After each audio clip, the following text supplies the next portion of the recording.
berpuasa kalau seandainya tidak ada halangan. Kalau tidak ada halangan, mungkin dia wanita tersebut dia mungkin tidak berpuasa. Dan yang senantiasa dia itu menjaga kesucian dirinya. Kalau wanita itu tidak boleh keluar dari rumah, maka ya ojo metu. Nah, itu lebih baik di rumah belajar, ngaji, ngurusi anak iku luwih mulya. Lebih mulia.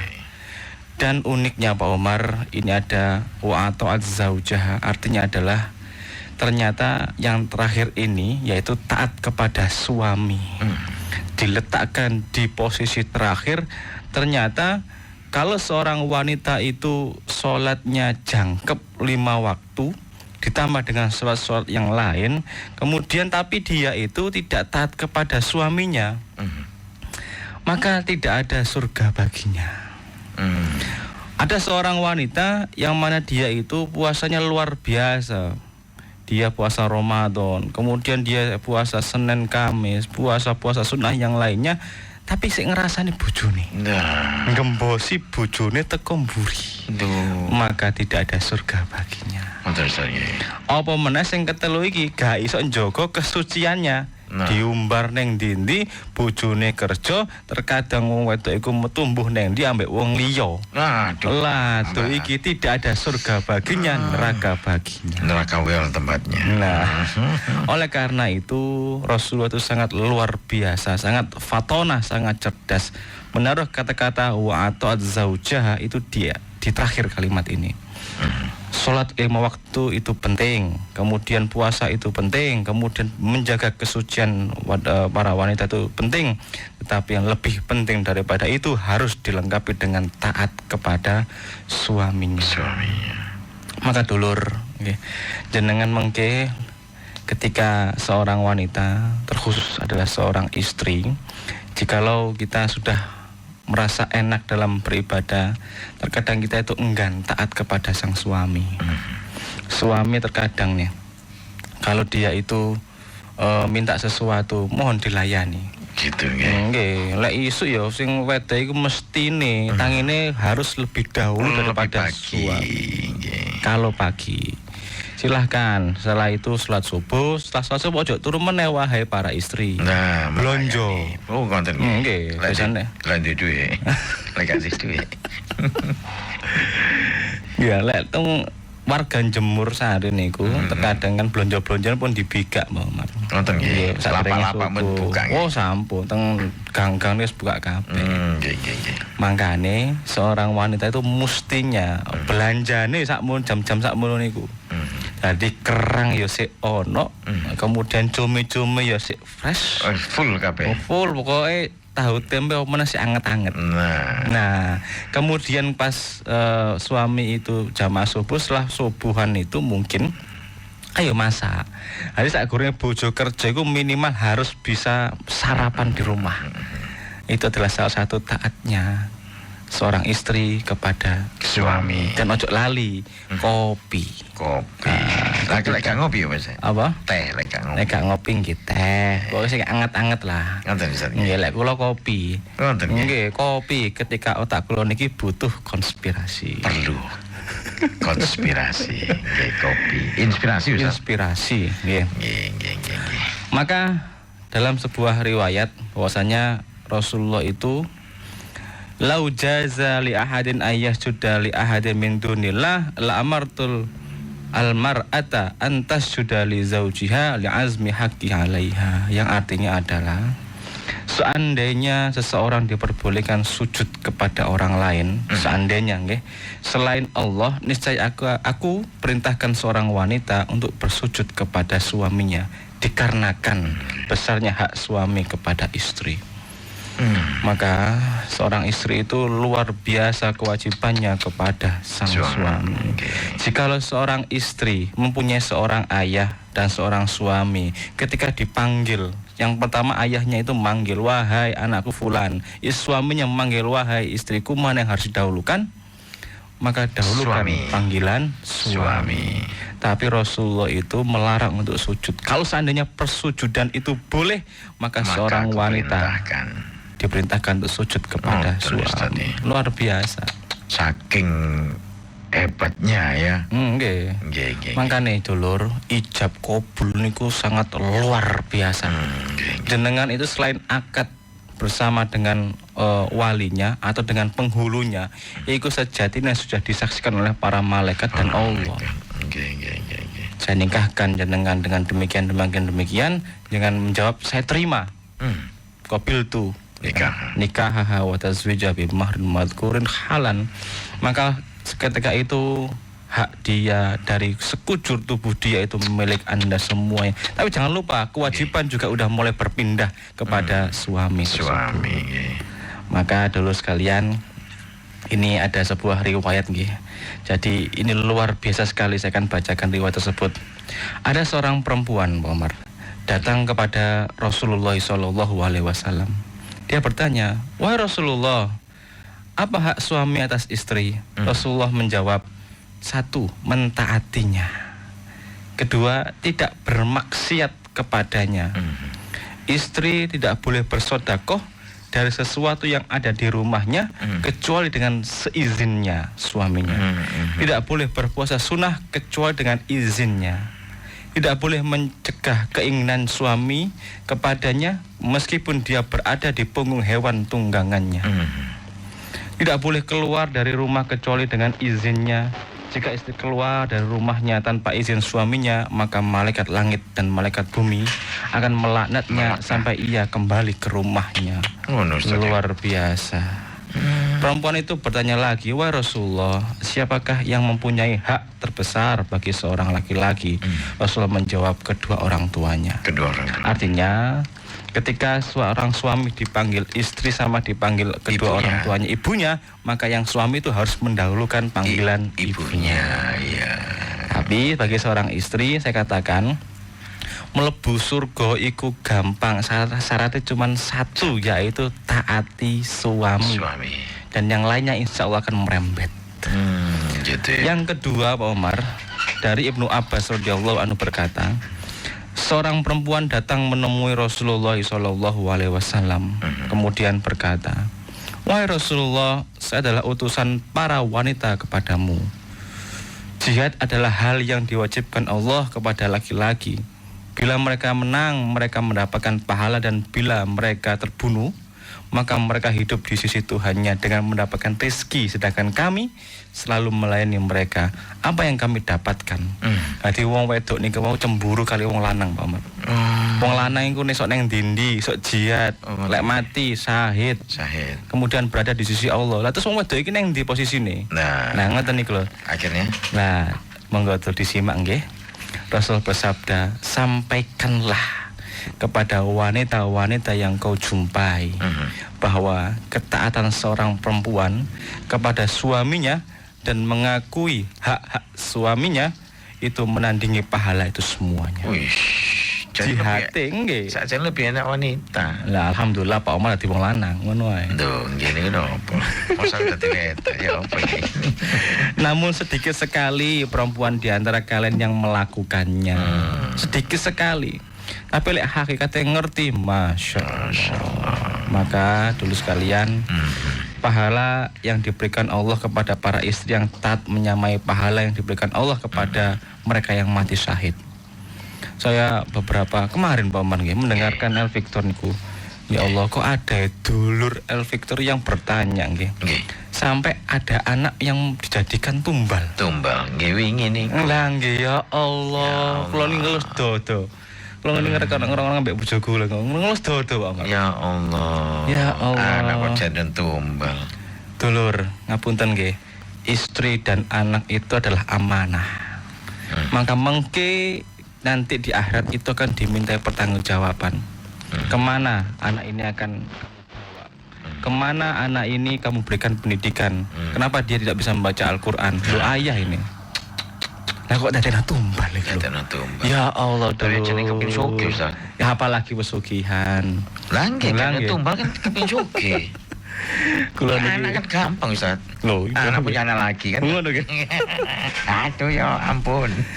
Maka dulu ya Allah, punya anak syukuri. Bukankah di sana banyak saudara-saudara yang belum diberikan keturunan? Diberikan anak. Jenengan dikasih keturunan 1, 2 syukuri. 2 cukup, 3 baik, 4 sehat, 5 sempurna. Nah, disyukuri. Maka hal yang demikian nggih, itu adalah sebuah amanah. Anak itu bisa menjadi cobaan, bisa menjadi ujian, bisa mengantarkan jenengan ke neraka, bisa mengantarkan Anda ke surga, tergantung orang tuanya itu bagaimana mendidiknya. Predikat terbaik anak itu adalah anak yang soleh. Ya Allah, perasaan jenengan pripun nggih? Dalam lek jenengan saged ngrungokno doane anak. Ketika seorang anak itu menyebutkan nama jenengan, ya Allah, ya Allah, abi, umi, ayah, ibu, masukkanlah mereka ke dalam surga, haramkan neraka baginya. Ya luar biasa ya Allah. Itu adalah gelar tertinggi bagi anak-anak yang soleh. Maka dulur, ketika jenengan sebelum tidur, ketika anak jenengan sudah tidur duluan, jangan lupa tiupkan di ubun-ubunnya senantiasa Anda mengucapkan Rabbana hablana min azwajina wa dzurriyyatina qurrata a'yun waj'alna lil muttaqina imama. Jenengan tiupkan di ubun-ubun anak tersebut. Minimal jenengan melihat dia itu akan membuat hati jenengan sejuk, dan suatu saat, suatu ketika dia akan menjadi seorang pemimpin yang bertakwa. Insyaallah. Ya Allah. Maka dulu sekalian, muga-muga yang mendengarkan Radio Al Victor ini yang senantiasa istiqomah dalam sangune turu niki jadikan keluarga yang sakinah, mawadah, warohmah, mlebu surga kabeh, bertemu dengan keluarganya. Terima kasih. Wassalamualaikum warahmatullahi wabarakatuh. Waalaikumsalam warahmatullahi wabarakatuh. Dulur El Victor, seperti biasa saya buka yang ingin sharing 841 9393 monggo. Kemudian yang ingin kirim WA dan SMS, jangan lupa identitas diri nge, di 08 1234 939390. Monggo silakan. Dari Pak Yunus di Sidoarjo, Ustadz. Sebelum Pak Yunus ada telepon, saya angkat. Assalamualaikum. Waalaikumsalam. Nggih, dengan Ibu atau Bapak niki? Ya, Mbak Allah Mojokerto. Mbak Allah Mojokerto. Nggih. Nggih, silakan. Ustaz, kula niku lak kepengin gadah anak dados guru ngaji, lan mantu kali anak niku gangsal dados guru ngaji sedaya. Lah niku sing paling kalih niku lumayan. Kita pengen lumayan, Al-Quran ya alhamdulillah lumayan, sing kali niku guru tapi sayangi nek nopo kok nggodho mawon kali tiyang sepuh. Napa niku ilmune mboten barokah. Nggodho niki ana nggodhone ana.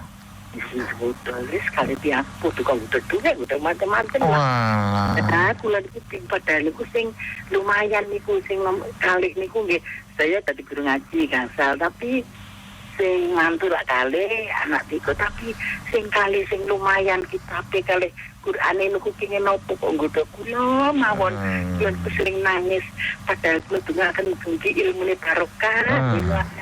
Tapi nek napa niku mboten barokah tapi ilmu. Nggih.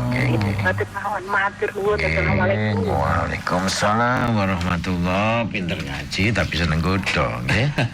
Nggih. Kerto, kula jawab nih Pak Men. Nggih, monggo. Ngeten nggih hamba Allah yang di Mojokerto. Terkadang nggih ilmu sing barokah niku ilmu dengan amalan sing sejajar, Pak. Ilmu kalau amalan, perkataan dengan perbuatan sejajar. Maka ada istilah niku sopan santun. Nggih ta? Nah, oleh karena itu nggih yang demikian monggo sakjane niku harus disosialkan, dalam arti kenalkan, ayo dijak longgo, dimusyawarahkan. Kok iso ngene? Kenapa?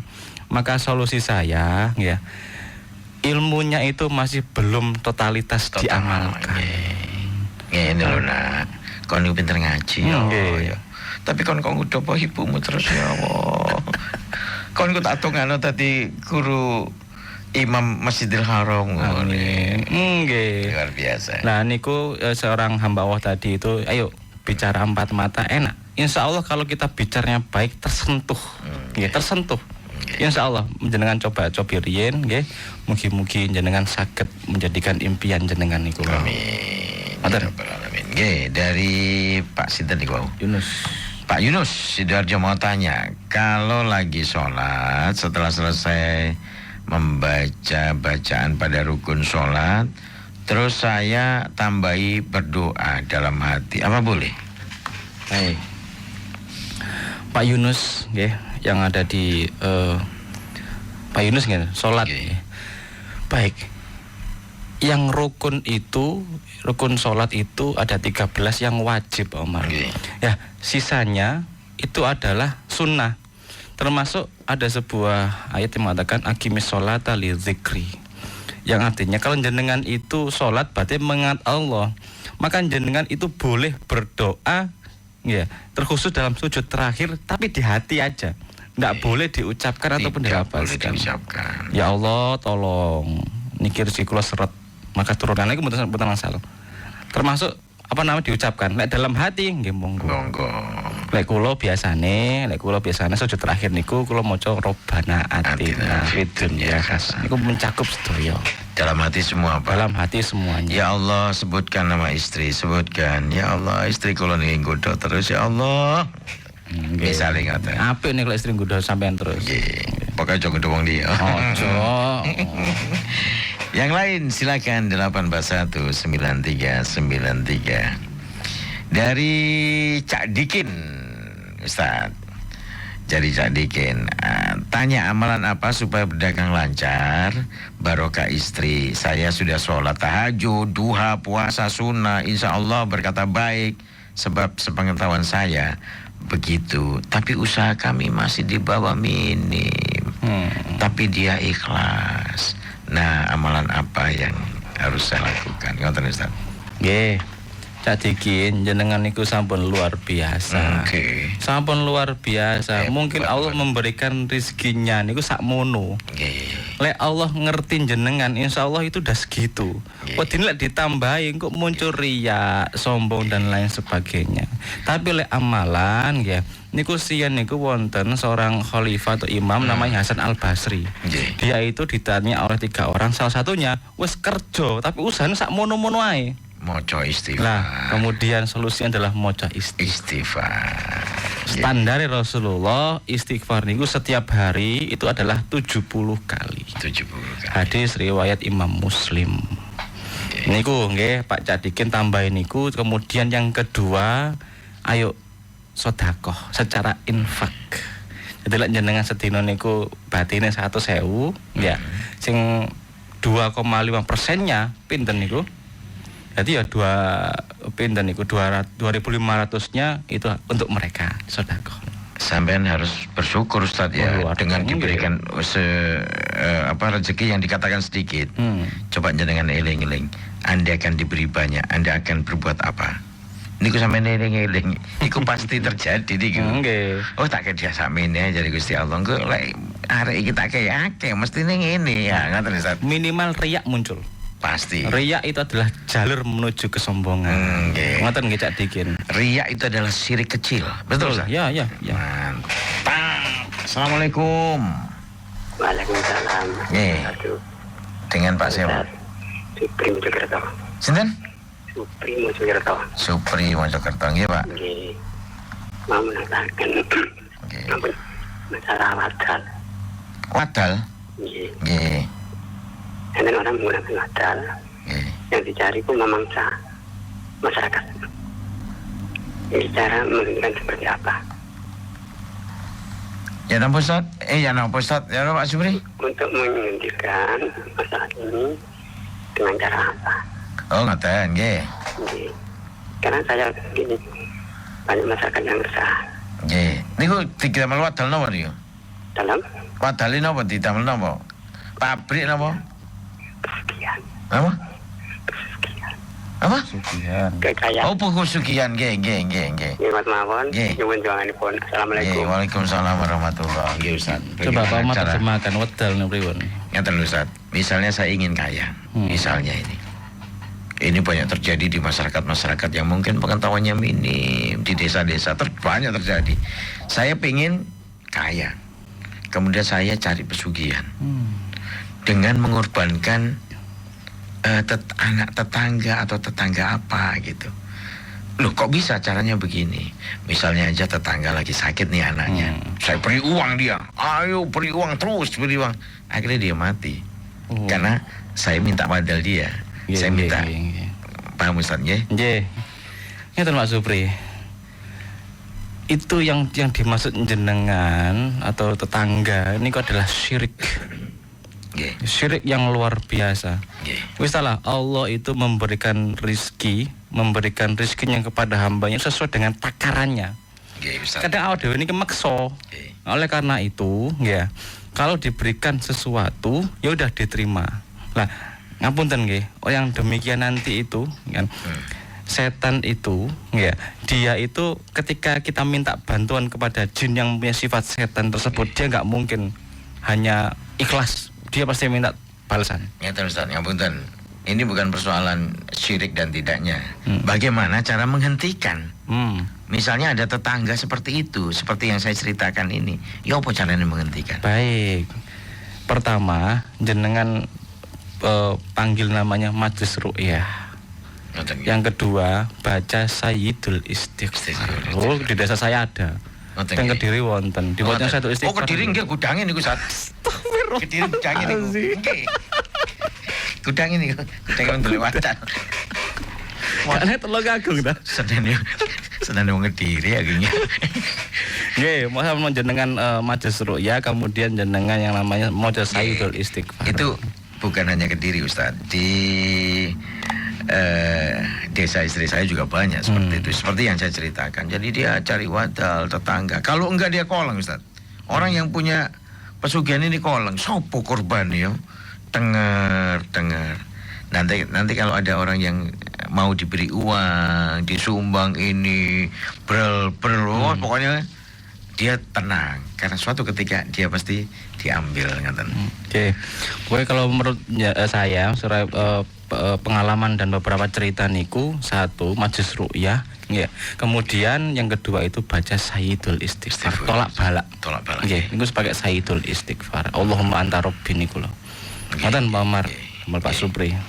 Nggih, baik. Yang lain saya akan ke Bu Tuti di Pandaan Ustaz. Kalau mau tidur disunahkan berwudu. Bagaimana dengan suami? Apakah batal? Maksudnya kalau dia wudu kan Ustaz, kemudian suaminya merayu-rayu, ini kita mau batal. Mari kudu wudu meneh, sentuh wudu meneh, kamu lek turun-turunan. Monggo Ustaz. Nggih. Bu Tuti, nggih. Wis jenengane pun sae. Mungkin fungsi wudu dari kata do, cahaya. Jadi ketika jenengan setelah wudu niku, jadi dilihat sama suami, jenengan itu mempunyai cahaya. Nah, kemudian ketika Anda beribadah dengan suami, kemudian walaupun pegang-pegangan dengan suami, maka itu tidak apa-apa. Tidak apa-apa. Jenengan keturun ya, ojo wudu. Sampai besok pagi baru wudu lah. Karena memang Anda punya cara yang baik sebelum tidur wudu. Ngoten Ustaz nggih. Nggih, ngoten Bu Tuti. Dilanjut. Assalamualaikum. Waalaikumsalam. Dimatikan dulu radionya, nggih, dimatikan dulu. Dengan Ibu Rini di Pabean. Ibu kan? Ibu Rini? Ibu Rini di Pabean. Yang ditanyakan Bu Rini? Iya, mau tanya, kan saya kan jualan di kantin. Nah, ada makanan mie instan yang ada logonya halal dan Badan POM. Nah, tapi di situ saya ditentang sama semuanya. Nah, saya sudah menjelaskan ini halal kan enggak apa-apa. Kalau memang ada komplain kan dari pabriknya kan gitu. Nah, bagaimana menjelaskan? Dan gurunya ini enggak mau tahu, enggak boleh gitu. Mie instan padahal ini kan cukup. Kami cukup. Iya, padahal halal gitu. Nah, gimana caranya supaya menjelaskan tidak menyakiti siapapun? Terima kasih. Terima kasih Pak Ustadz. Ya, bukan hanya mie instan, tapi yang lainan kan ada labelnya halal. Maka Ibu Rini dari Pabean, jenengan cari solusi. Kalau tidak ada mie, jenengan gawe mie ayam. Nah, gawe mie ayam. Wis niki mboten gawe dalil niki. Apa mie keriting? Nah, ya. Iku lu enak. Mungkin memang ada beberapa niku nggih napa isu-isu, kemudian bumbune mie ABCDFG. Cari yang yes buat made in home lah. Mie ayam, pangsit niku lho Bu. jenengan untungnya nggih luwih kata insyaallah, kemudian untuk menjelaskan. Nah, jenengan enak. Cara gawe ngene. Ngoten hurine. Solusi dari saya. Dari Pak Mas'ud di Surabaya, gimana cara mengelola hati yang baik dan diridhoi Allah? Pak Mas'ud, ala bidzikrillah tatmainnal qulub. Sing pertama nggih, akeh-akeh jenengan iki maos Quran, ngrungokno Quran, ojo kakean dangdutan, ojo kakean DJ-DJ-an. Ojo kakean bean. Termasuk bojoku. Ustaz, ngrasane bojone dhewe. Nggih, Pak Mas'ud, nggih. Jalurna Pak Umar nggih. Lambe. Sing pertama tetep nggih maca Quran, ngrungokno Quran, cedhekno wong alim saleh. Insyaallah seorang ketika kita mendekati orang itu dia penjual minyak wangi, maka kita akan kecipratan wanginya. Niku saran saking kula. Dan jangan dicampur ya bacaan Quran dengan dangdut, dengan DJ-DJ gak akan nyambung. Lah saiki wong saiki senengane ngrungokno lagu koplo. Ya apa? Makanya apalane mek kalkul. Ya Allah. Nggih, sampun. Nggih, baik. Dulur Al Victor. Kita jeda dulu untuk sesi saring. Mas, kopi 1 ya. Mau yang biasa atau yang aroma barokah? Aromanya barokah. Namanya kopi cap kiaiku. Prosesnya religius, selalu memulai dengan ucapan Bismillahirrahmanirrahim, terus dikerjakan dengan standar kehalalan, didoakan oleh kiai dan para habaib yang memproduksi anak-anak pesantren entrepreneur yang hafid Al-Quran, dan kopinya asli kualitas tinggi, bukan tepung rasa kopi. Oh, itu kan kopinya Kiai Muhammad Zaki, pengasuh Ponpes Mukmin Mandiri. Ayo dulur, ngombe kopi cap kiaiku.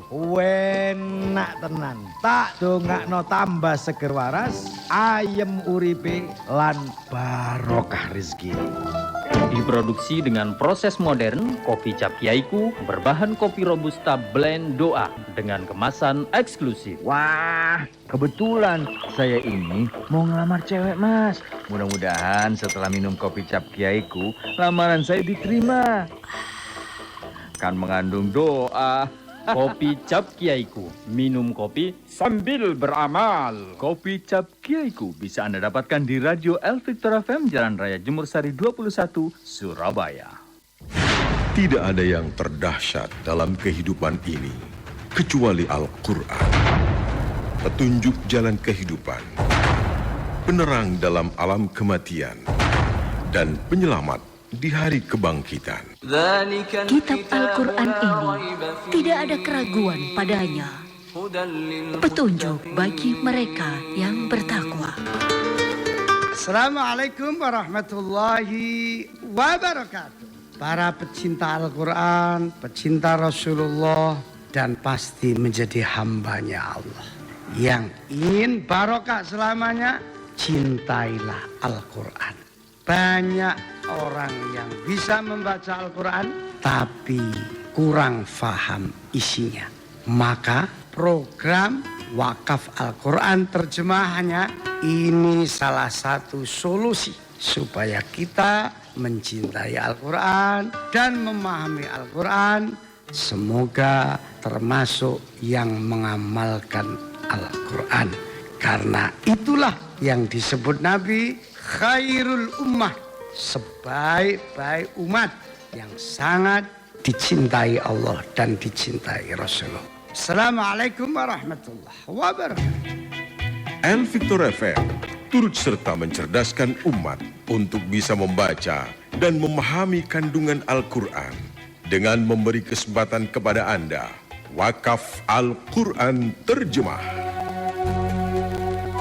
Infak wakaf 1 mushaf Al-Quran terjemah Rp150.000 bisa atas nama sendiri, orang tua, anak tercinta, bahkan keluarga yang sudah tiada.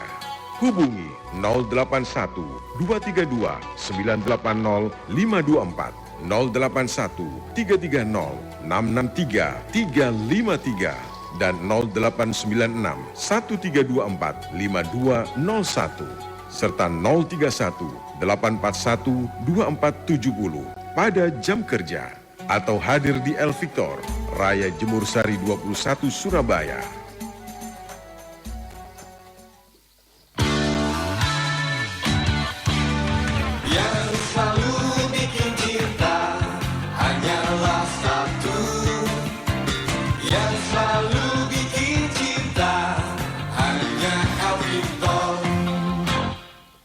Dulur El Victor yang dimuliakan Allah, kita lanjut untuk sesi sharing. Saya akan coba ke Pak Muhammad di Ngembal. Ngembal itu mana, Ustaz? Boten Semerap ya. Ngembal niku masih termasuk wilayah Jawa Timur, Ustaz. Itu pasti. Nggih? Nggih. Sampai di Bali kan mungkin. Bagaimana caranya melihat cara milih jodoh yang tepat ini maksudnya, yang tepat dengan cara sholat istikharah. Maksudnya tanda-tandanya bagaimana, kata Ustaz? Nggih, Pak Muhammad, niki wonten teng Quran surat An-Nur ayat ke-26. Jadi lek jenengan sae, insyaallah ketemu kali sing sae. Lek jenengan sing kurang sae umpami, maka jodohnya seperti itu juga. Nonton nggih. Maka jodoh itu adalah cermin dari kita. Maka ketika kita sudah istikharah, nah, lek kula alamin niku kula mimpi 3 kali, Pak Muhammad. Saya mimpi 3 kali, biasanya itu dalam mimpi itu hanya diberikan isyarat-isyarat. Tapi terkadang isyarat itu perlu pembuktian. Kula badene nikah kali istri niku pertama, nggih. Niku mambu kambing. Maksudnya? Mambu wedhus. Mimpi niku krasa mambu wedhus, Pak. Padahal kalau sing masak. Saya cek di rumah istri itu ternyata tonggone wong duwe wedhus. Nggih, supermarket kambing akiko. Kambing dan gini ikut ngawinan nih. Nggih, ngawinan. Kemudian mimpi pager merah marun. Nah, ini kan inisial mawon kan. Inisialnya. Tak cek dan lain sebagainya. Bener. Nah, sampai yang ketiga kalinya saya pastikan dia adalah istri saya. Istimewa. Jadi menggunakan misalnya inisial ngoten loh, nggih Pak Muhammad. Nggih. Ngoten sampun. Kemudian saya akan coba ke sebentar, ada telepon nih, Ustaz. Assalamualaikum. Waalaikumsalam. Dengan Pak Muhammad Hudori. di mana, Pak? Gunung Anyar. Ya, silakan yang ditanyakan, Pak. Pak Ustaz apa wonten swarga wonten sing apa keturunan. Maksudnya? Itu sing swarga ngono saged asal keturunan, maksudnya keturunan saged ngoten. Oh, nggih, mohon paham. Sampun, Pak nggih, baik. Silakan, Ustaz. Nggih. Pak Muhammad Hudori yang ada di Gunung Anyar, secara teks saya belum menemukan, tapi di sana adalah Jannatun Naim. Jadi lek Pak Hudori mengke pun becas mlebet swarga, jenengan akan bertemu dengan bidadari. Bagi yang perempuan akan bertemu dengan wildanum mukhalladun, pangeran-pangeran surga. Di sana jenengan pun boleh apapun, cuman sampai bisa hamil kemudian melahirkan itu belum ada saya menemukan teks yang seperti itu. Intinya di sana itu semua orang pasti sudah sibuk dengan sendirinya. Dia itu sudah merasakan kenikmatan balasan kebaikan Anda itu ketika di dunia. Muhammad di Pasuruan, Ustadz mau tanya, orang tua saya terkadang meremehkan saya. Yang dikatakan bodoh lah, anak bodoh lu. Tidak bisa inilah, tidak bisa itulah. Apakah perkataan mereka itu termasuk doa buat saya? Karena sampai sekarang saya belum dapat pekerjaan. Pak Muhammad yang di Pasuruan, al-kalamu nisfud doa.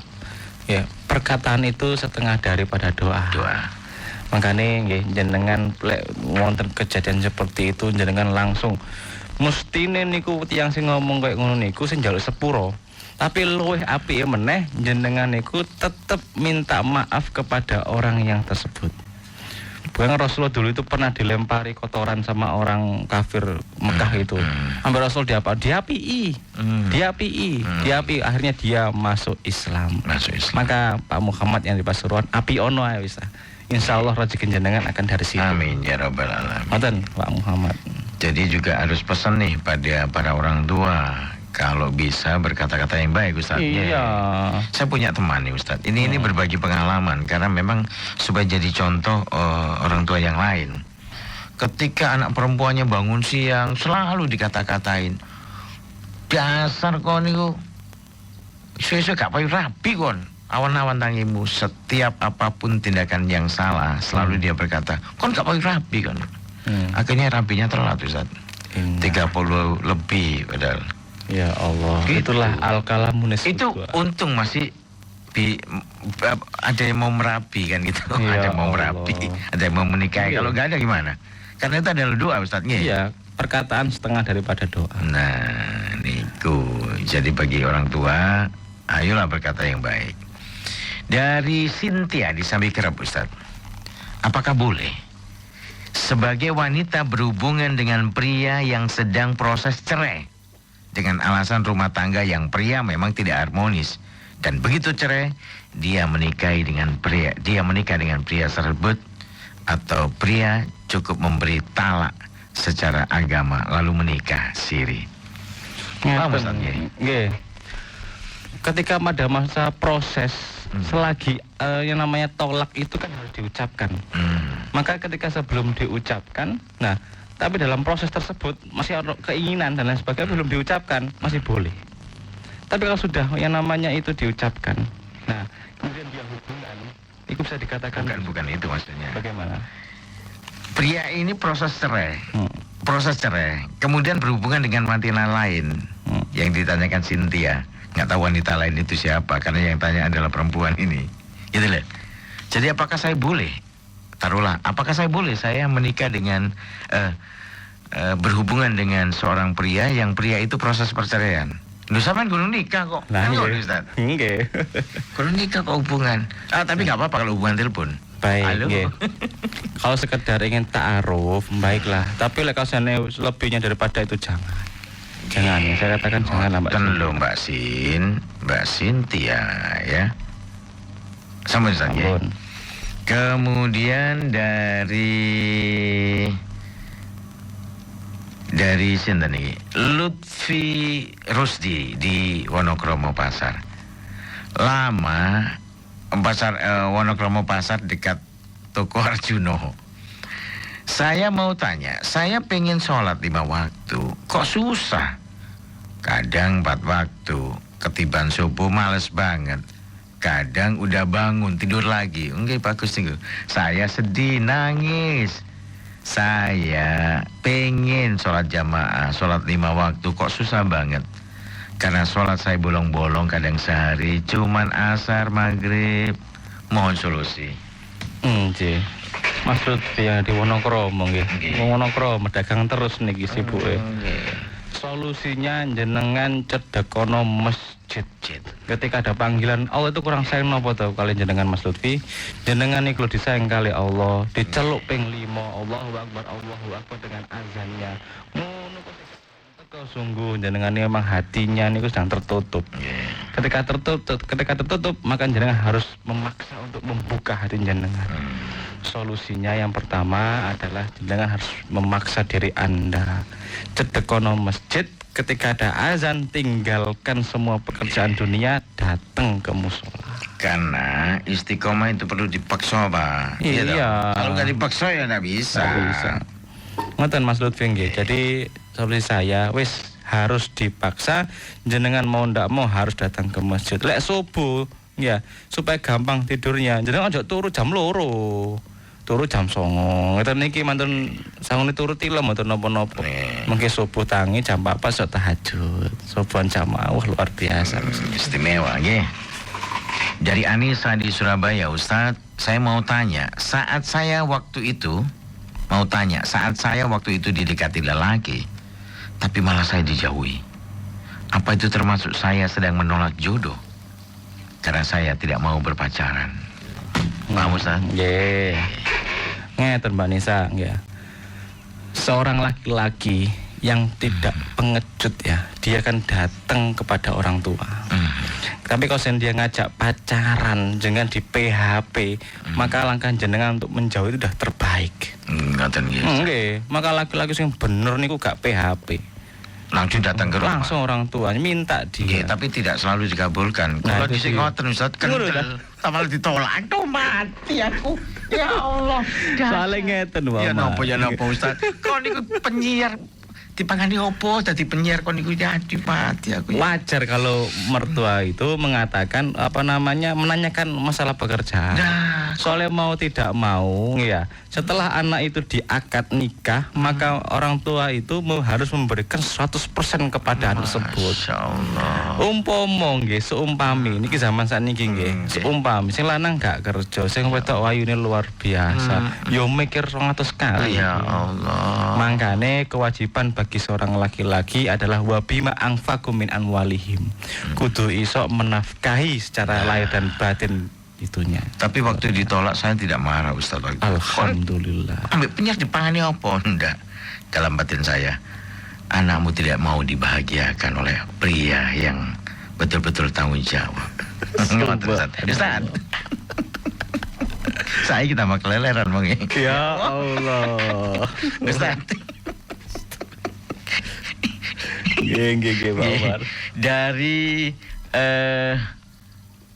Dari Eriska di Surabaya, Pak Ustadz.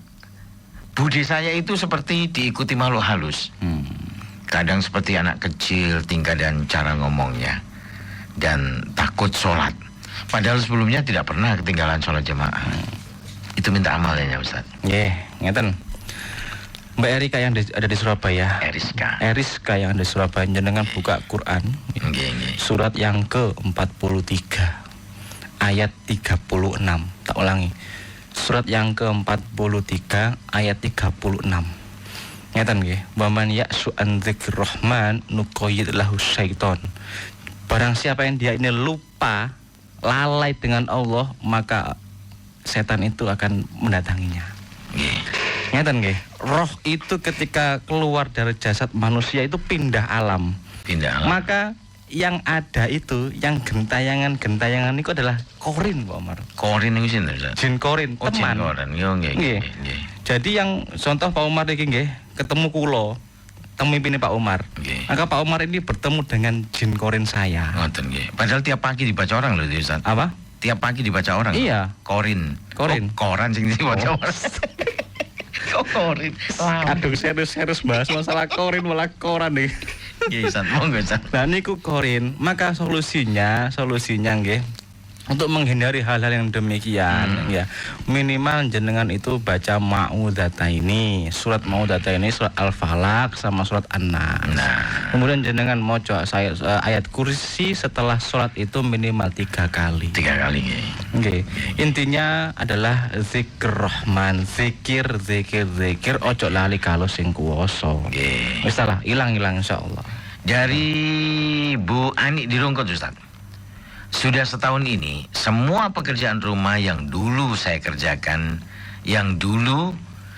kerjakan, suami semua, karena suami sakit, mulai belanja, masak, cuci baju, bersih-bersih, sampai ngurus keperluan anak-anak.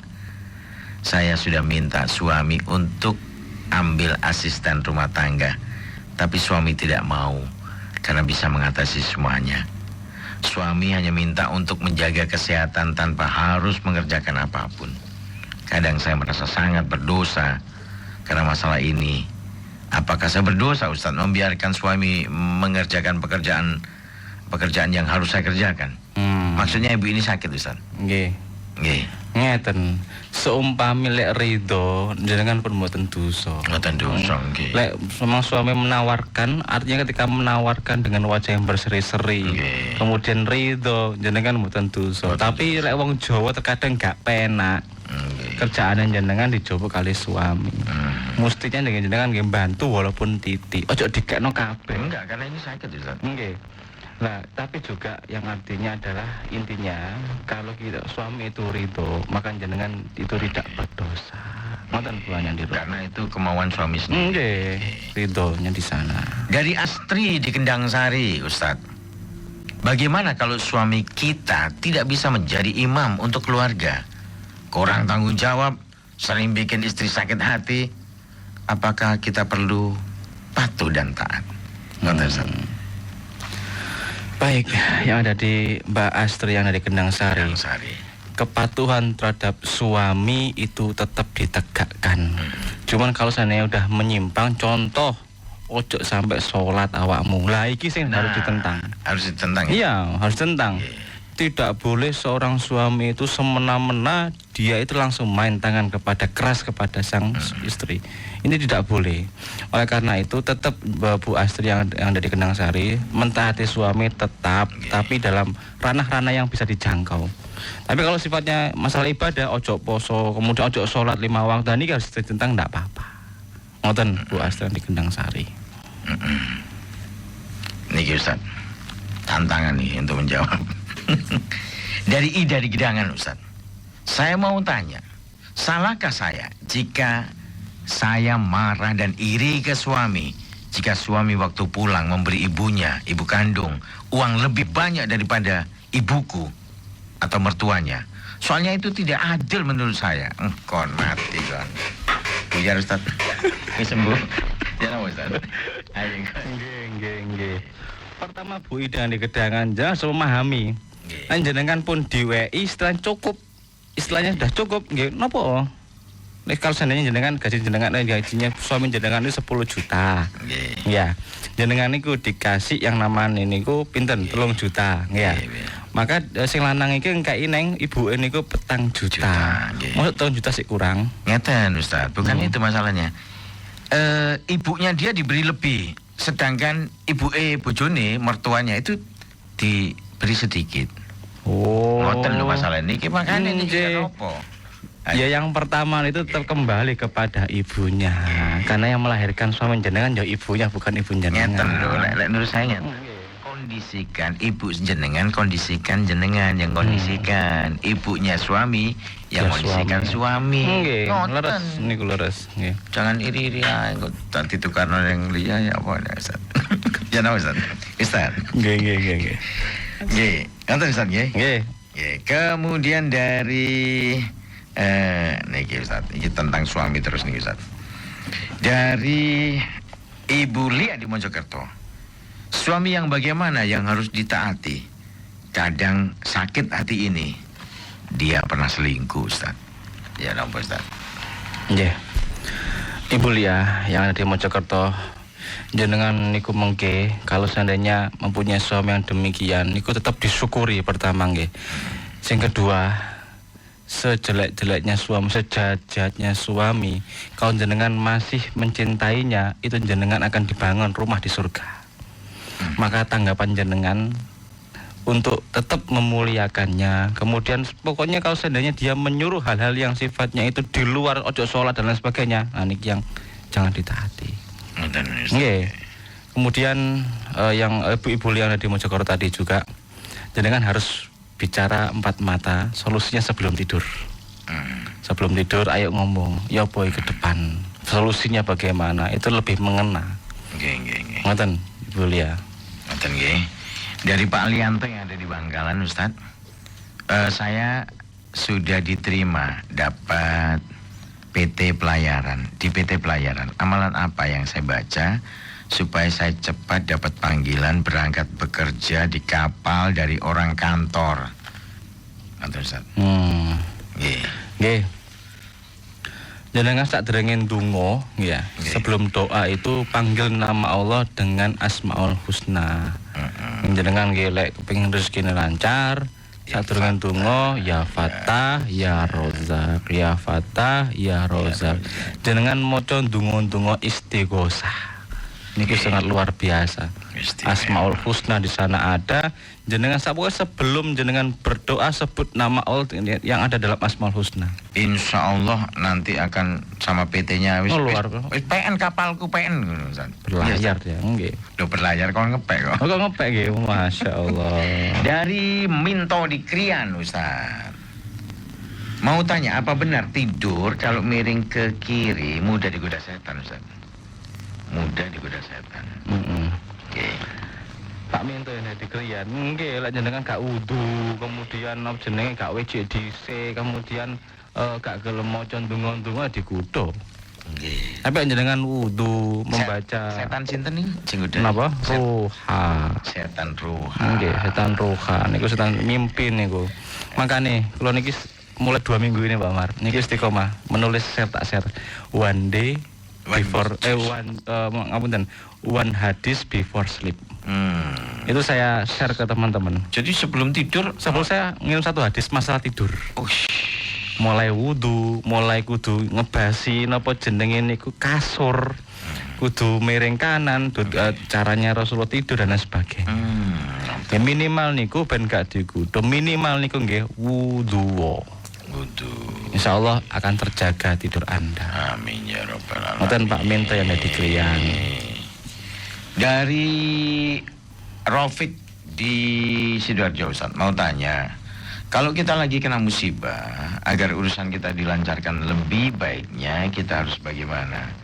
Apa kalau kita tidak bisa menerima dan kita harus terus sama Allah, apa bakal dijabahi sama Allah?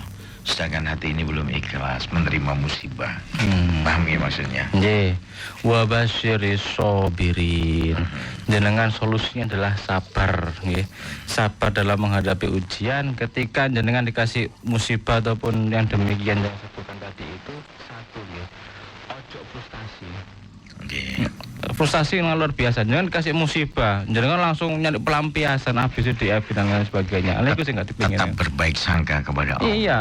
Barangkali Allah itu memberikan ujian kepada Anda akan menaikkan level jabatan Anda. Nah, di situ poinnya. Contoh misalnya Anda bekerja di tengah jalan ban sampean bocor, itu jangan mengeluh.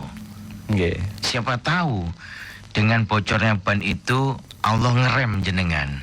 Karena 5 menit kemudian di sana ada tabrakan, kecelakaan. Karena itu Ustaz. Betul Ustaz. Betul sekali, itulah musibah di balik. Padahal kula ini nyai teori jenengan iki. Ustaz. Nggih, silakan ditutup Ustaz. Nggih, baik, itu Al Victor yang kami banggakan dimanapun Anda berada. Moga-moga niki ngaji sangune turu dapat mengantarkan tidur jenengan semakin nyenyak, semakin barokah. Moga-moga dijaga oleh para malaikat. Terima kasih. Ihdinas siratal mustaqim. Wassalamualaikum warahmatullahi wabarakatuh. Waalaikumsalam warahmatullahi wabarakatuh. Dulur Al Victor yang dimuliakan Allah.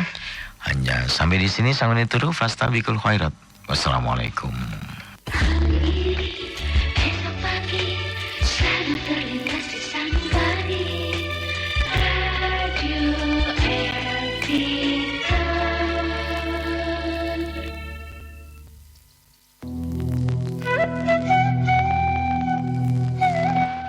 Dengan menyebut namamu, aku pasrahkan kepadamu hidup dan matiku. Tiada Tuhan selain Allah yang Maha Esa, lagi Maha Perkasa.